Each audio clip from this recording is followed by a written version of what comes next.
On est à l'aube des vacances, puis là, il faut penser à préparer les valises, il faut anticiper les activités, il faut inscrire aussi les jeunes au camp de jour, même que cette période-ci, si vous ne l'avez pas fait, vous êtes pas mal en retard. Il y a un stress qui s'ajoute, puis on dirait que des fois, on arrive en vacances plus fatigué ou à la fin des vacances, où on est supposé être reposé, on l'est plus fatigué justement. Comment anticiper les choses? C'est Christine Pagé avec nous, qui est psychologue, qui va nous parler de charge mentale, surtout chez les mamans, de quoi aussi elle connaît au quotidien avec sa fille à la maison. Salut Christine! Oui, allô Alex. Est-ce que c'est quelque chose... C'est le temps d'être honnête. C'est-tu quelque chose qui t'est déjà arrivé toi-même, d'être full stressé, d'être dans ton quotidien durant la saison estivale avec ta fille, puis d'avoir un peu de la misère à savoir où donner de la tête? Plus maintenant, comme j'ai dit, parce qu'elle a 15 ans, elle est quand même assez autonome, mais ce que je me rends compte, il y a certains types de vacances qui sont moins de repos que d'autres. Je pense au camping, entre autres. Qui demande de tout organiser, pas seulement notre valise, mais tous les bagages qui vont avec, de quand même cuisiner tous les repas. Et là, on n'a pas le luxe qu'on a actuellement à la maison. Fait que, bon, pour moi, c'est pas mes vacances préférées, mais même un voyage en Europe qui est super, que j'adore, mais on marche énormément. C'est pas nécessairement un voyage de repos, c'est pas des vacances de repos. Versus le tout inclus dans le sud, où là, en fait, on peut vraiment se reposer. Mais c'est sûr que pour moi, comme pour la plupart des femmes, on va gérer l'organisation des activités, les réservations, les valises des enfants quand ils sont plus jeunes. Donc, il semble qu'il y a eu une étude qui a été faite en France en 2022, puis c'était 2/3 des femmes qui se retrouvaient là, au moins 2/3 qui se retrouvaient avec toute la charge des vacances, puis même plus que ça, 78% là, se retrouvaient à faire la valise des enfants et tout. Donc, oui, voilà, ça fait beaucoup sur les épaules, là, cette charge des vacances. Bien, tu as parlé, évidemment, ça peut en venir avec la situation familiale. Bien sûr, si on est en situation de famille monoparentale, par exemple, si on décide d'une destination vacances aussi, on peut s'ajouter de façon involontaire, mais quand même, ça y fait sur la pression que ça peut exercer sur nous, sur notre couple aussi. Comment éviter, justement, les situations qui pourraient devenir conflictuelles, puis bien diriger les choses, là, en tant que femme, en tant que maman aussi? Oui, bien, c'est sûr que si déjà on se prépare d'avance, des quelques semaines, même quelques mois, tu parlais des camps de jour, évidemment, les gens qui n'ont pas encore réservé vont être sûrement un petit peu mal pris avec leurs enfants cet été, mais planifier même les vacances, peut-être pas tout faire à la dernière minute, déjà ça enlève un stress. On parlait de couple, bien sûr, communiquer avec son conjoint, même essayer de lui donner plus de responsabilités justement pendant les vacances pour être capable de se reposer. Donc, ça peut être les valises, ça peut être les réservations et tout ça. Alors, déléguer, comme je dis toujours, on délègue de A à Z, hein, au complet. C'est ça, ça peut être avec les enfants, d'aller les porter parfois chez les grands-parents, les tantes, les oncles, peu importe, d'autres personnes qui pourraient s'en occuper pour avoir quelques jours, soit seuls, soit en amoureux.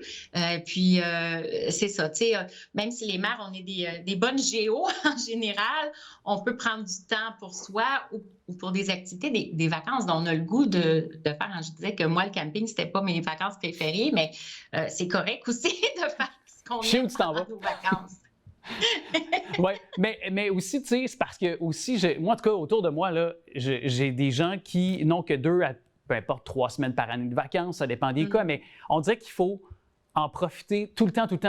On se book, on se met des choses à l'horaire à tous les jours. Est-ce que c'est pas aussi de se délester un peu de ce stress, justement, là où le reste de l'année, on a quelque chose à tous les jours auquel penser? C'est pas aussi parmi les solutions, les stratégies de planifier des zones tampons ou des journées tampons pour ne rien mettre au programme, de se laisser porter par l'improvisation? Exactement, ça fait partie des stratégies de lâcher prise puis de se garder des moments pour être spontané pour l'imprévu. Oui, exactement. Mais des fois, les gens sont tellement habitués à rouler tout le temps, ça devient un évitement de se mettre des activités à tous les jours. Peu importe ce qu'on évite. Ça demande de l'introspection, ça, pour le savoir, mais on sait que c'est comme s'il y avait un évitement du vide ou du silence ou de juste une journée tranquille, comme on disait. Ça veut pas dire qu'on fait rien, c'est spontané ce jour-là, tout simplement, où on reste dans notre cour, s'il fait beau, hein, on relaxe. Oui. Puis, tu sais, aussi, il faut savoir, je pense qu'on le sait, mais en tout cas, on l'oublie très souvent, ça ne dure que quelques semaines à peine, la période de chaleur, de soleil, de possibilité de profiter de l'extérieur au Québec dans nos étés qui sont trop courts. Alors, d'aller jouer dehors, de profiter de la vitamine D, je veux dire, c'est essentiel. Mais ça, pour moi, c'est clair pour ma santé mentale en général, là. Oui, bien, on le sait déjà que la vitamine D, elle aide pour être en bonne santé tout court, mais aussi santé mentale, mais juste la chaleur, les rayons du soleil, il me semble, moi, que c'est extrêmement énergisant. Mais c'est vrai que c'est pas tout le monde qui en profite aujourd'hui, malheureusement, avec les écrans, entre autres, qui est un autre sujet, mais on voit des jeunes où, justement, il fait beau, il fait chaud, puis ils sont quand même à l'intérieur dans leur chambre avec leurs écrans. Donc, oui, en profiter parce qu'effectivement, ça dure pas longtemps. Là, on a une petite période qui fait beau, peut-être qu'on n'aura pas à manger après, on ne sait pas. Au Québec, on ne sait pas. Alors, sortez-là avec leur écran, mais dehors. Non, c'est pas vrai, mais... non, mais de manière plus... À la limite, ouais. On prend de la vitamine D, au moins. Oui, c'est ça. Non, mais évidemment, je blague un peu, mais... Puis, ô combien c'est essentiel de continuer... parfois, durant la période estivale, de ne pas espacer pour les femmes aussi à l'écoute, puis les hommes aussi, bien sûr, mais parce qu'on parle davantage avec toi de manière hebdomadaire et mensuelle dans ta chronique de femmes, d'avoir recours aussi à nos services. Des fois, durant l'été, on dirait qu'on délaisse d'aller voir nos psychologues, nos professionnels de la santé, puis oui. C'est pas parce que c'est les vacances, c'est pas parce qu'il fait beau qu'il faut non plus, si on est dans une situation justement d'excès, on arrive au bord du précipice, on est fatigué, d'aller consulter nos professionnels comme toi aussi.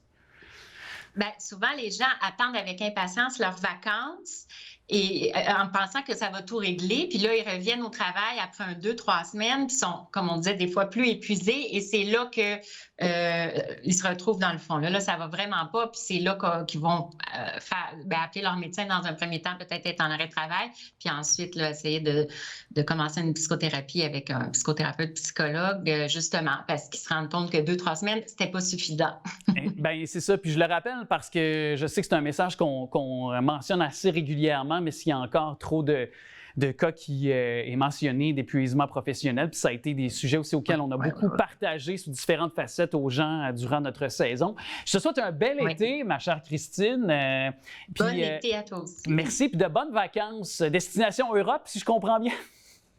Pas pour cette année. Non, là, j'ai pris le tout inclus pour me reposer en Jamaïque. Ah, ben quand même, Jamaïque, c'est quand même pas pire, c'est quand même pas banal, sur le bord. Non, avec la mer et la belle plage de sable blanc, ça va être parfait. Je te souhaite un bel été, merci, puis au plaisir de partager merci, à nouveau toi ensemble. Aussi.